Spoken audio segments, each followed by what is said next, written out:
time, weather, and highways. How you doing, everybody? I'm Chief Meteorologist Dennis Phillips. Heat, still the hot topic of weather conversation, right? Just smashed the previous record for rainfall in Tampa. It's still a very nice day. We've got some clouds out there, even a couple of sprinkles as another front rolls through the area. Most of us wake up to sunshine and then very warm temperatures in the afternoon. Our temperatures, they're going up and they're staying up. Really nice forecast, especially if you're planning on going to the beach or the pool. Rain chances very slim. Another beautiful day in store. Going to bring us a very high chance of storms. Some isolated showers across the area. Mother Nature likes to remind us that it isn't set by a calendar. We're always on it for you just in case things begin to pop.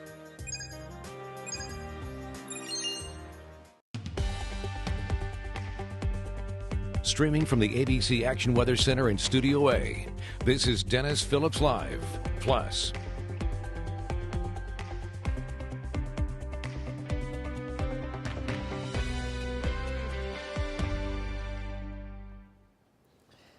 How you doing, everybody? I'm Dennis Phillips, and on my right, go ahead and talk, Sean.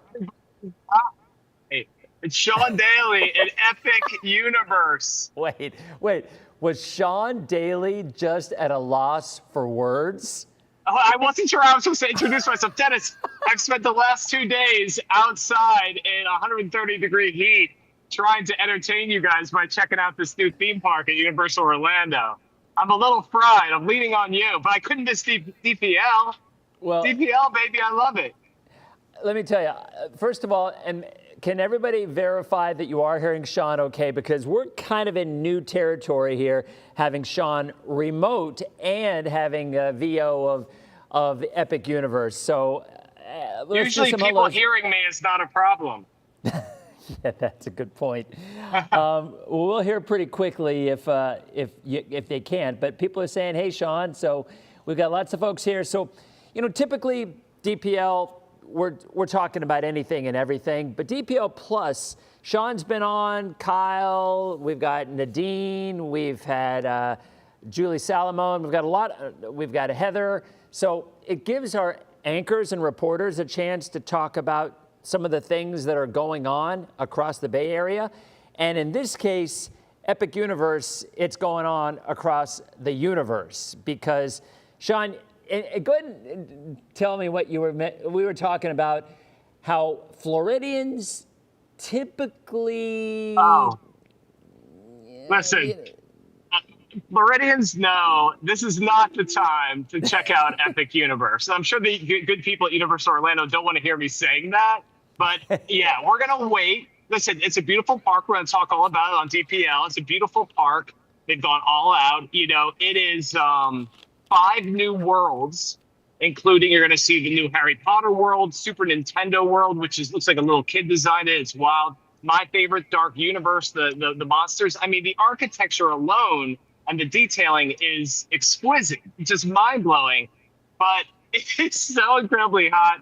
Shout out to photographer Jason Richards, who's behind the camera here. I'm not going to complain about working at a theme park, but it was very, very hot. It was very, very hot. I look very red, I'm sure. No, you look marvelous. But listen, we had to be here, right? So Epic Universe, a reported $7 billion theme park. It's the first major theme park in Florida in 26 years, right? Wow. And I mean, the IP, to use a kind of dorky phrase, the IP there is undeniable. You also have How to Train Your Dragon. That land. I have no idea who these dragons are, but I was blown away by it. I'm going to go see the movie now, So a couple things. For everybody yeah, do your thing. So first of all, I'm an annual pass holder, and I believe up until a certain point in the last month, it was just previews for annual pass holders and whatnot. But my neighbors, they took their kids on Monday, and they were just blown away by it. We haven't had a chance to go because my daughter plays softball every weekend, and it seems like we're always doing that. But we want to go soon. So what we're gonna do over the next 25 minutes, we're answering your questions. So anybody who's out there on Instagram or on Facebook or YouTube, and we're streaming all over the place, or on our streaming, go ahead and ask your questions, because I think there's a lot of people who are still a little murky as to what's open, what's not open, how do you get in, is it a different ticket than it would be for all of the above, you know, and so let's go ahead and go over that stuff. First and Dennis, of all, go ahead. Yeah, what I didn't know is that it's actually removed from the other Universal parks. It's in, you know, it's in the neighborhood, but you can't get to Epic Universe from City Walk. City Walk is Universal Studios and Islands of Adventure, right? Epic Universe is removed from that. You take a bus. I'm at the Stella Nova Resort right now, one of the 3 new resorts they built around Epic Universe. So they're trying to make it its own little thing, you know? Of course, they're going to tie tickets and parks together and stuff. But I didn't know, like we were driving there. I'm like, no, you want to go that way. And it's really removed kind of out in the middle of nowhere. I think that's interesting because they built this thing from scratch, obviously. They're waiting for the trees to grow. I was waiting for the trees to grow today. It's very out in the open. There's not a lot of shade, but what they built there is spectacular, you know? So let's follow up on that. Are you saying that you have to take a bus to get there? Where do you park? Yeah. I mean, they have their own parking there, right? They have their own parking. You can park at City Walk and they can kind of shuttle you. I'm sure they're going to try to tie all of them together. But yeah, they had you go into a different part. I'd say I'm sure they own all that land between here and the original Universal Studios, but it is removed. You can't see the other stuff from that. So that was something new to me. If you're at Epic Universe, you're not park hopping. I'm sure you can, you know, I'm sure you'll hear from Universal people during this DPL, but I'm sure you can park hop. In fact, I guarantee you can, but it's not like you can jump from one to the other like you can with Universal Studios and Islands of Adventure, you know? Okay, so you just do that little loop-de-loop in City Walk. Because Cassie's asking, how booked are the resorts? So do they have their own resorts for Epic Universe as opposed to? Yes, they have 3 resorts. They have a really swanky one called Helios, and Helios is right on the property there. So at Helios, you walk out of it and you're in Epic Universe. Let me explain how it works a little bit too. So they're calling it 5 worlds, and the middle world is called Celestial Park. Very new agey. It's very new agey. And Celestial Park has the Stardust roller coasters, the dueling coasters. You've seen that. But it's a lot of that's where all the restaurants are. So you kind of start there, and then they have 4 magical portals. And you take these portals, you walk through these tunnels, and each one has a very unique way of bringing you in. For instance, Nintendo World takes you up this escalator. It's all green with these whizzing lights, and then all of a sudden you walk into the Nintendo World. I think you have some. I don't know if you want to show the video now of Nintendo World. Yeah, let's go ahead and do that. So then you're in these other individual worlds, as they're calling. So think of Celestial Park as the hub, and then you branch off to the 4 around you. And I'll go over the 4 again. We're looking at Nintendo World right now. Okay, yeah. So Nintendo World, you take it up there, and the thing about Nintendo World, it was one of the first ones that Jason and I went to, and we were overwhelmed. And I mean that also in a good way. It looks like a little kid designed it. It is so all-encompassing. Again, no shade. But everywhere you look, whether it's Donkey Kong Land has a great ride there called Minecart Madness, super fun. But wherever you look, something is moving. It's all very cartoonish, almost like a video game, right? Like I said, not a lot of shade, but boom, like it just hits you and you're like, oh my gosh. Remember, I was just here for like media previews and it already felt kind of crowded. When you have, tomorrow's the grand opening, and when all those people rush in, I mean, it's going to be packed in there, you know? But again, it is absolutely spectacular. $7 billion, they spared no expense. The design of it is absolutely beautiful. So there's people saying, we were talking about the hotels. So you talked about the swanky one. I have a question for you. So I know, and I know nothing about Epic Universe. I want to go, but I'm completely clueless. So you're a saving grace for us. And I think a lot of folks are the same way. No one's ever said that about me ever, so thank you. Well, I mean, there's a lot of folks the same way. They're not sure how to go ahead and book this stuff. So with this particular park, I'm assuming unlike Lowe's Pacific and the Hard Rock and the Portofino, when you go to those hotels, you get front-of-the-line passes for that property for Universal and for Islands of Adventure. I'm assuming because this one's so new, they will not offer that? You know, it's funny because they do still have some work to do on the park. It doesn't necessarily show but I know they want to expand on it. But I keep making the joke, when you have a $7 billion theme park, you want to open it as soon as possible. You know, I think that what you're going to do if you stay at, say, Cabana Bay, which is one of my favorite Universal hotels to stay at. They have a fun lazy river. My daughters and I love it. Shout out to the Daly girls. You're going to then take a shuttle from that hotel, a free shuttle, and it's going to take you to Epic. As far as the ticketing, all your ticketing is still going to be done on universalorlando.com, you know, and you can probably group them all and stuff like that. I mean, they're going to try to connect them. So it's not like we're talking about Busch Gardens versus Disney. I mean, it's all still in the Universal neighborhood, you know, and I'm sure there's all sorts of package deals. Again, I know for a fact that at Disney now, I think Magic Kingdom is around, you know, when it's like heat of the season, it's like $200 a ticket to get into Magic Kingdom. Right now, your ticket to get into Epic, it's brand new, is going to be a lot higher than if you wait until January or February. Like most of us who live here know you should. So my daughter's like, Dad, when can we go to the new Harry Potter world? You know, and I'm like, you're going to wait at least 6 months and then we'll talk about it, you know? Well, you know what? You just brought up Harry Potter world, so let's go ahead and show that. So here you go. Okay, so this is my controversial take. So again, it's beautiful. This is the third addition at Universal to the Wizarding World of Harry Potter. You have Hogsmeade at Islands of Adventure. You have Diagon Alley at Universal Studios. Both of those are very dramatic, great. This is called the Ministry of Magic. So it brings you into a magical world, but you're also in Paris. So it's the Harry Potter version of Paris. And when you go in, the architecture is gorgeous. It looks like Parisian streets, but there's only one ride there. But I'll tell you what, there sure are a lot of places where you can spend your money, right? So again, it's kind of like Diagon Alley, where you're walking through a Parisian shopping street. So you have a sweet factory and you have clothing stores and you have restaurants and bars and they all have fun, you know, half French, half Harry Potter names, you know. Let's take the video, by the way. You're drinking some butterbeer. What's that? You're drinking butterbeer on this video right here, it looks like. Of course you could drink a butterbeer there. Of course you could drink a butterbeer there. Even Jason Richards drank a butterbeer. He liked it for the first time. So they only have one ride at Harry Potter. Only one ride. And it's called the Battle of the Ministry of Magic. And hopefully on the video you're showing right now, it is, before I say something negative about it and anger all the Harry Potter fans, it is the greatest ride queue I've ever seen. So when you walk into this, you go to the Ministry of Magic, and it is, the scale of it, if you can see in there on the video, is just spectacular.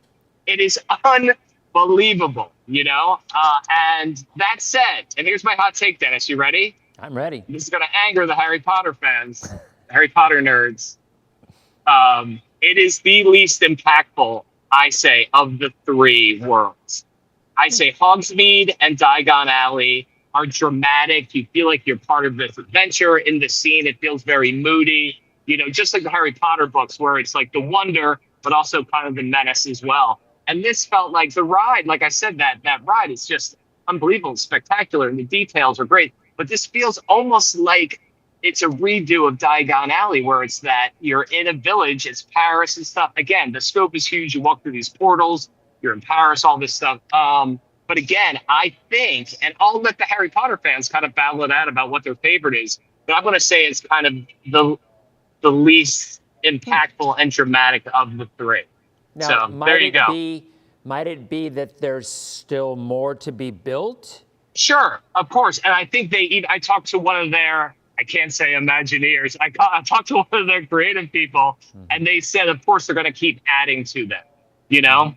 One thing I noticed too, and this is a really theme park dirty thing to say, is that remember with Walt Disney, he didn't want you to see the outside world when you were in his parks. And it's very rare when you're in a Disney park that you see any infrastructure or anything from the outside world. Whereas at, especially with Harry Potter, you look up and you can kind of see the building, the staging areas and stuff like that, where that's a no-no in Disney, but I think they wanted to get this park open. I imagine they'll eventually build walls and have like foliage and stuff like that. But I was like, oh, that's interesting. Like you can see the outside world, which is normally they don't do that, you know? So it's been in preview mode for the first month, and tomorrow is the grand opening. Is that? I will be live there for ABC Action News starting at 6 a.m., our morning show, and I'll show more of these clips. I have some fun interviews. Here's the deal. This hot take about Harry Potter, about how it's my least favorite of the three Wizarding Worlds, this is the first time. This is a DPL exclusive, and I'm terrified. Jason, tell me if there's an angry Harry Potter fan coming up behind me. But again, Dennis, Universal spares no expense, and they're in this battle with Disney. So all these details are beautiful. I'm just saying that I didn't feel that same kind of when I walked in, like, ooh, you know? But let me tell you what my favorite world is there. And if you want to run the picks, my favorite world at Epic Universe, and Jason disagrees because he loves Nintendo the most. My favorite world is the Dark Universe. It's Darkmoor. And what the Dark Universe is, think Halloween all year long, okay? It is the classic movie monsters come to life. You have Frankenstein, you have Dracula, you have the Invisible Man, Igor. I was in the middle of trying to do a hit, and Igor comes up with a bag full of like severed limbs and starts messing with me. That's what I'm talking. When I walked into Darkmoor, I felt that awesome, and I say it positively, sense of dread. And it's just great. I mean, you're walking into basically a village, a Frankenstein's village, a Wolfman's village, and they have two rides there. One is a werewolf ride, Curse of the Werewolf, and it's a roller coaster where the cars spin around. I didn't go on because but the ride I did go on, it's called Monsters Unchained, and they have the most sophisticated animatronics ever made. I mean, these animatronics, you would think they were actors in Frankenstein suits. And if you guys know the Forbidden Journey of Harry Potter, where they have the ride on kind of like a claw system. So your ride car is moving like this, but the bottom ride is like whipping you around everywhere. So wherever it wants you to look up to see Dracula coming at you, whipping around the corners, they have a jump scare with the creature from the Black Lagoon, you know. It is, and again, the scope of this ride is just really, really impressive. So Darkmoor, and I don't know if you guys have seen some of it. They have a bar there. It's just a tavern. It's called the Burning Blade Tavern. And every 15 minutes or so, when you walk into it, it's built in this old creaky windmill. The windmill blades catch fire. And everyone's just, and Epic Universe has a lot of these moments where everyone's just sitting around waiting for something to happen. And everyone's just sitting there waiting for the blades to catch fire. And it's spectacular. It's great. I would love to see it at night because I toured it during the day. But that's my favorite, the Monsters Land. Now, here's something, too, for families who are watching DPL. Nintendo World and How to Train Your Dragons, which we're going to talk about in a second, are very much geared to kids. Of course, Universal is going to say all the parks or all the worlds here at Epic are geared to all audiences. But Darkmoor, the Dark Universe, is scary. It's scary. They have a great restaurant called Das Steakhouse, okay? Das Steakhouse. And Steakhouse is S-T-A-K-E house. It's where all the vampires hang out. And I interviewed one of the executive chefs there, and he's like, yeah, we wanted this stuffed cabbage to kind of look like it had blood and maggots on the top. And I'm like, God dang. Like, that is crazy. And they're like vampires coming out of the walls, and there's skulls in the chandeliers. Again, if that's your thing, if you're a horror buff, and I've talked to some other horror buffs, this Dark Universe, and these are the classic movie monsters because Universal owns them, right? Owns the rights to them. It's great. I loved it, but I'm a horror movie guy. I love the classic monsters. That was my favorite. Sorry, I'm babbling here. No. I mean, but as I was listening to you, I was thinking to myself, you might be the only person that I know other than myself that can continuously talk for a good 20 or 30 minutes without taking a breath. I mean, that's pretty impressive. I'm like, now I know what it must be like to talk to me when I'm being interviewed, because it's Dennis, the same I way. apologize. The last time I was on... No, go ahead. I mean, it's good stuff because we're here because I want to hear what you have to say about it. I'm just sitting back here like, this is awesome. I'm never going to get invited on DPL again. The last time I was on, we were talking about restaurants. I got so many people saying, let Dennis talk. We're here to listen to Dennis. No, we're here to listen to you. And I do want to share a couple comments that we've gotten following up on what you said. So Kristen said, we stayed at Terra Luna and it was beautiful. Hop, skip, and a jump to the park on the shuttle, and then a 10-minute or so ride to City Walk. Shout out to her mom and stepdad for taking her and her son for his 10th birthday. Best birthday ever. Rochelle, awesome. and George. So there's somebody, I guess, who already went to the preview. So And there's Terra another Luna, one. just to Good. situate you guys, Terra Luna is right next to Stella Nova where I am. They call them sister hotels. And I mean, they're, like I said, they're beautiful. I love this kind of, what would you call this, like space age modern. Reminds me of the contemporary bit, not to keep bringing up Disney stuff, but I like that. It's very cool. Looks kind of looks like a Stanley Kubrick movie in here. Well, and you talked about the dark universe. Look, I mean, Halloween Horror Nights. Obviously, Universal knows how to do scary. If anybody who's gone to Halloween Horror Nights. You know, Dennis, that's so interesting. I'm spilling all my secrets on DPL, but I interviewed one of the creative people in Darkmoor, and I said, hey, it's like Halloween all year round. And I was complimenting them like, oh, this is great. Like there isn't an, 24/7, 365 scary land. Mm-hmm. And he didn't like the Halloween world. He's like, well, Sean, because they have Halloween Horror Nights over at Universal Studios, you know? But I was trying to compliment him. Like, I mean, Universal beat Disney because Disney's now going to have a villain's land, right? And they got on it first. They're kind of like the battle. I mean, there's very much a battle between these two. And I've heard a lot of people talk about, oh, Universal's finally going to sink Disney. And I hate to tell you, I like them both, but no one's sinking Disney. Now, there's going to be a lot of excitement for this. Sure. And they have the IP, you know, they have all these like Harry Potter, and Nintendo is just going to be a massive, massive success. The last one we haven't talked about is let me do one more comment. Oh yeah, first. sure. So we've got Alicia who said she went to the pre-opening with an employee. It's amazing. Recommend a PBJ mac and cheese bowl. And she's been thinking about it 2 months later. So have you done that yet? I can beat that. I had the PBJ, and that stands for pork bacon jam. And I had that poured on top of mac and cheese, wait for it, in a like fried breaded cone. So I think you might see some of that. Actually, I did a little thing. I did these things called Daily Discoveries on Instagram on Sean Daly TV, and you see me with these PB&J mac and cheese monster cones, and that's How to Train Your Dragon Land. And that is the most Instagrammable food probably at Epic Universe. People love those things. I did not finish the whole thing, though. By the way, Alexis Rummy said, Sean, what's up, friend? So Alexis says hi. I love it. Hi. And Della's saying, can't wait for her grandson to get here from Minnesota, planning on going as well. But so you had talked about How to Train Your Dragon. So I have seen the movie. The movie was a really great movie, animated, but now they're coming out with a live action. I believe it comes out June 13th, thereabouts. Yeah, they had the actors there from that. Yeah, okay. they tried them out. So I don't know. I kept making jokes on Instagram that I didn't know the names of these dragons, you know? Mm-hmm. And I think my daughters were a little older when that movie came out, so I kind of missed that, you know? Missed that window. It's really good, and they've done sequels too. So I'm going to go ahead and show the video. So what are you looking at in the video here from that? So this is the Isle of Berk, and it's beautiful. It's beautiful. It's a roller coaster. What's that roller coaster? The roller coaster I went on, it's great. It's called Hiccups Flying Wing Gliders, and again, I think I was talking about with the kids. So Nintendo's going to skew the youngest, right? Nintendo is for gamers and for the wee ones. And then I'd say How to Train Your Dragons is for, say, 8 to 13, right? And these are kids who are starting to get brave enough to go on roller coasters. That roller coaster has some bite, but it doesn't go upside down or anything like that. It's very, very smooth, and it takes you through the whole land. It's a great way to see the land.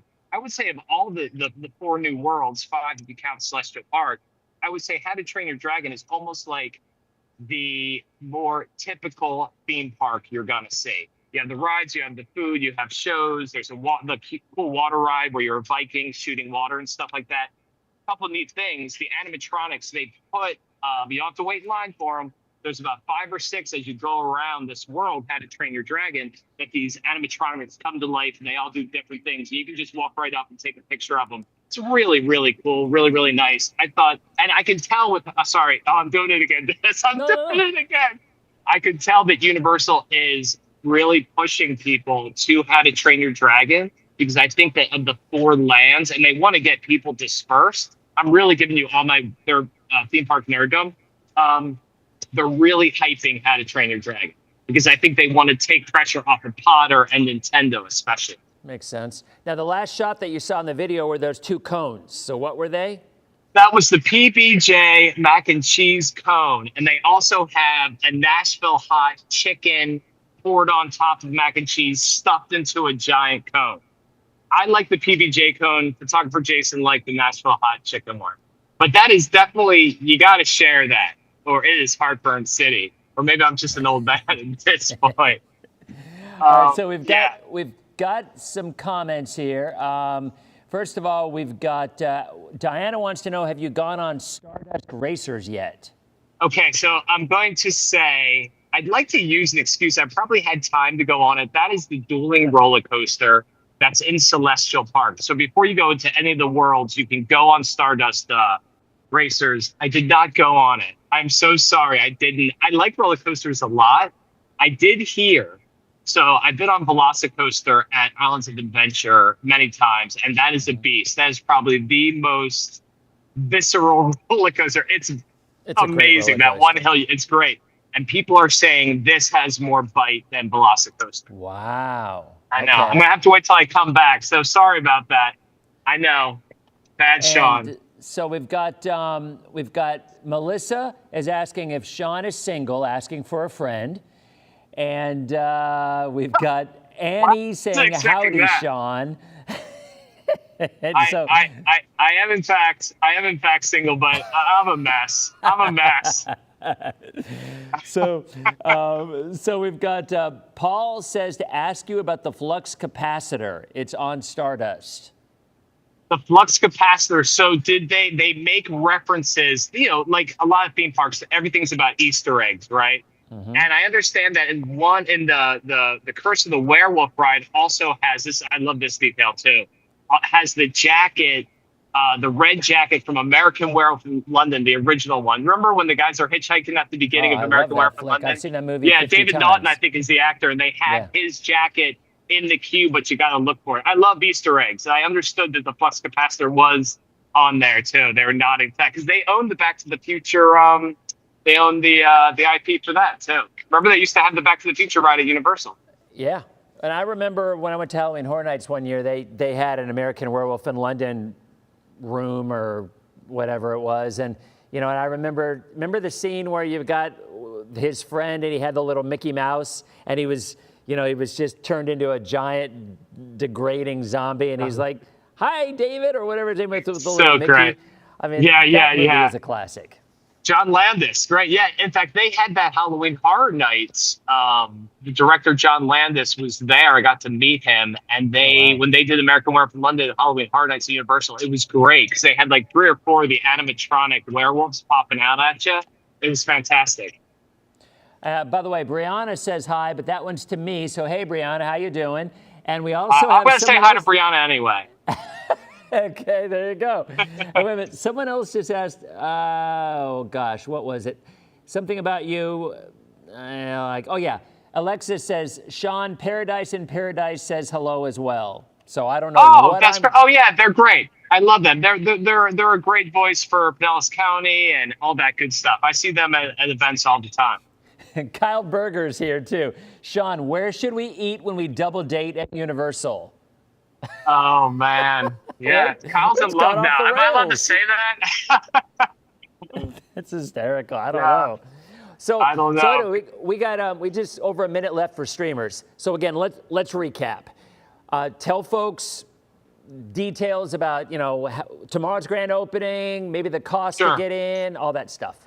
Yeah, I mean, listen, the tickets are going to be pretty high for a while. You're talking up around 200. You could maybe, if you really, really want to go now, and I'm warning you, like I said, it's beautiful. Maybe if you can go at night, and a lot of the parks are going to come alive. Like that Darkmoor at night, I can't wait to see it. And the lighting's going to be gorgeous. Maybe it cools down a bit. It's just so hot right now, guys, and the parks are just going to be mobbed. So take advantage of living in Florida and let all the visitors go first. And then you go check it out. But super fun. And I got to say, all the food I had in Celestial Park, we had a barbecue place today, and all those restaurants are themed to this weird space and star stuff. The food was delicious, Okay, Dennis, do you remember? Just a second, Sean. Streamers, thanks for stopping by. We're going to continue on Facebook for a couple of more minutes. We'll see you tomorrow on DPL. Okay, streamers are gone. So what were you saying, Sean? Dennis, you remember when we were young and we would go to theme parks like Disney and Universal, and the food was terrible and it was famously bad. Yeah. And then all of a sudden, I think I'm going to give Disney credit. All of a sudden, the food started getting better and better as the tickets got more expensive. So you wanted to bring, but theme park food used to be terrible, and now it's like they have really brilliant chefs there doing great stuff. But again, it's all pretty expensive, you know. And Donkey Kong, in Super Nintendo World and in Harry Potter, you can buy a wand to make things come alive, and you can wear these bands at Nintendo and play games next to your phone. But again, those are all upsells, right? Yep. And so my thing is that only because I'm a single, girl dad, there are so many stores. We came out of the Mario Kart ride at Nintendo, which is really sweet. It's really, really fun. It's like a Toy Story Mania thing where you're shooting and you're getting points, and it's really good. The graphics and the visuals are beautiful. But I hit 3 separate stores leaving that ride.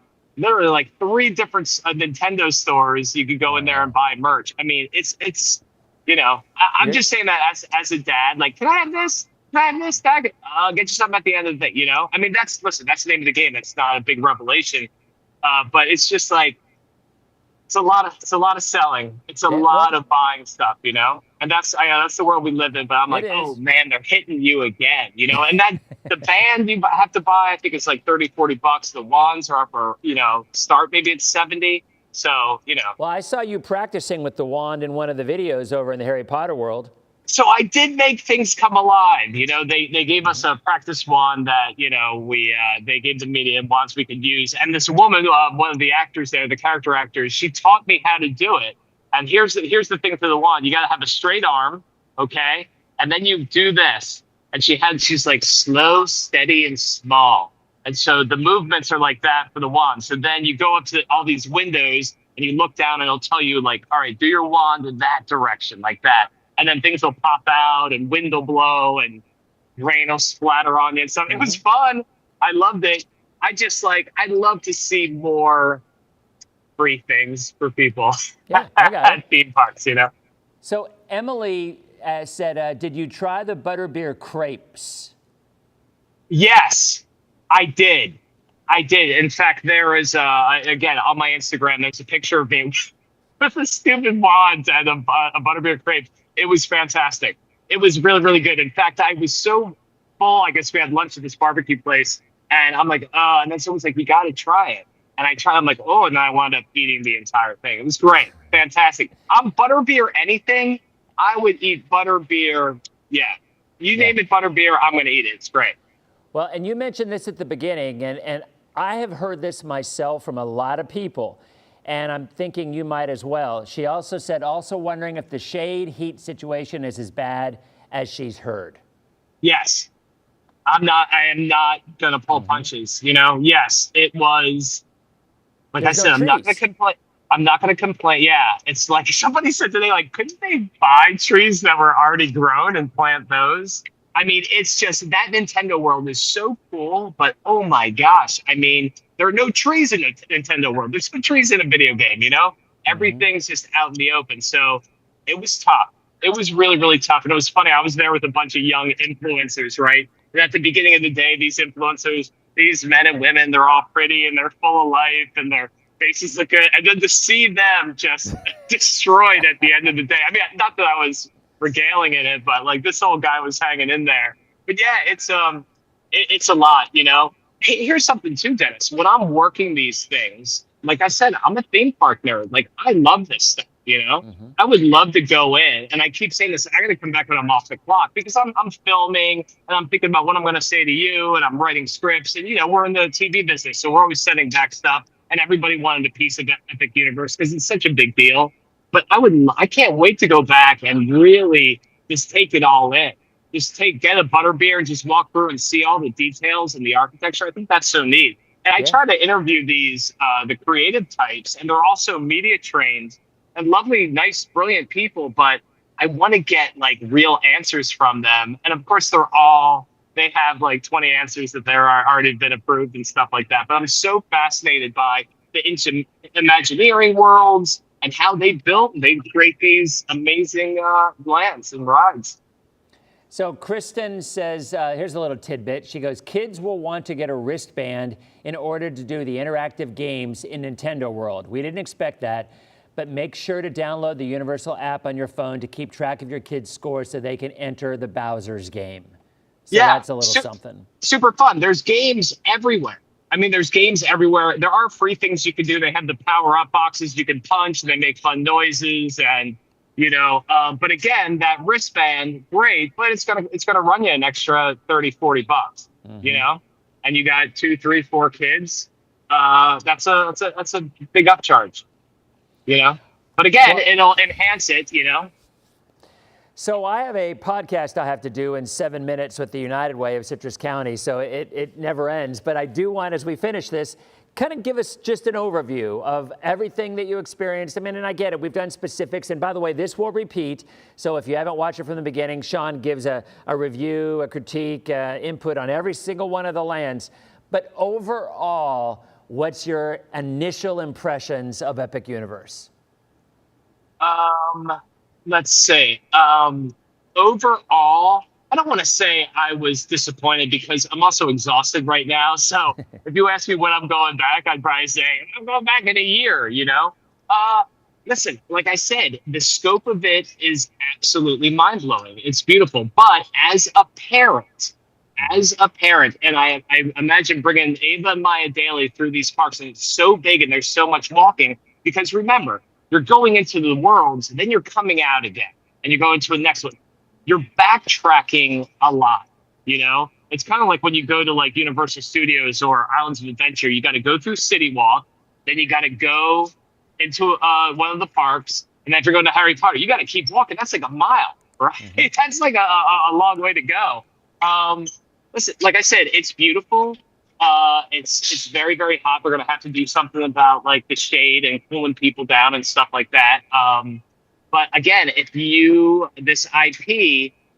love the monsters or you love Nintendo, listen, people, if you're a gamer, I'm not really a gamer, but if you love Nintendo stuff, I mean, people just go in there and they start weeping, So some of the stuff you go in and they have a real emotional reaction to seeing Mario and Donkey Kong and Princess Peach in the flesh and meeting her.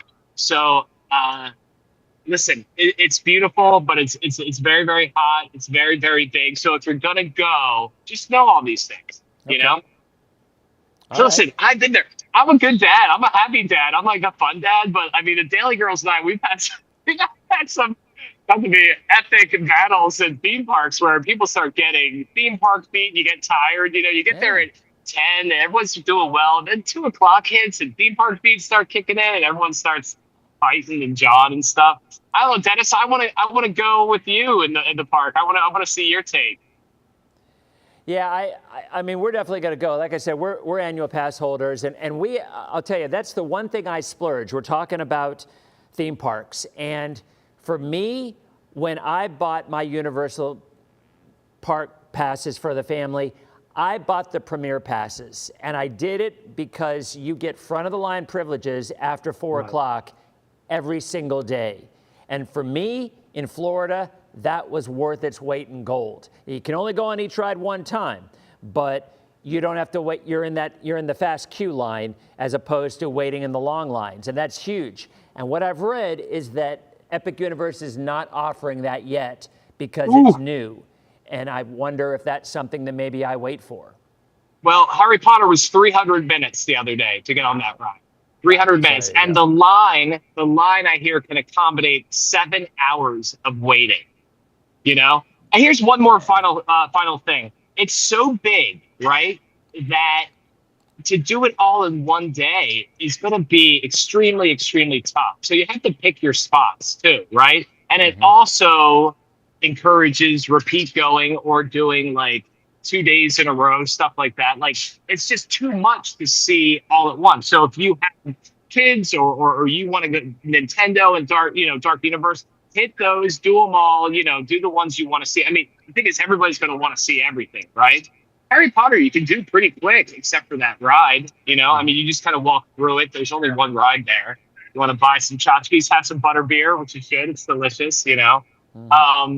But yeah, it's a lot. It's a lot. It's going to be hard. I hope people don't leave disappointed because they didn't get to do everything they wanted to do. But that's happening at Disney now as well. Yeah. Well, Sean, I know you have an early wake-up call tomorrow for the morning show. Seriously, thank you so much for giving us your spin on how things are. I'm sure you're exhausted. Get some sleep.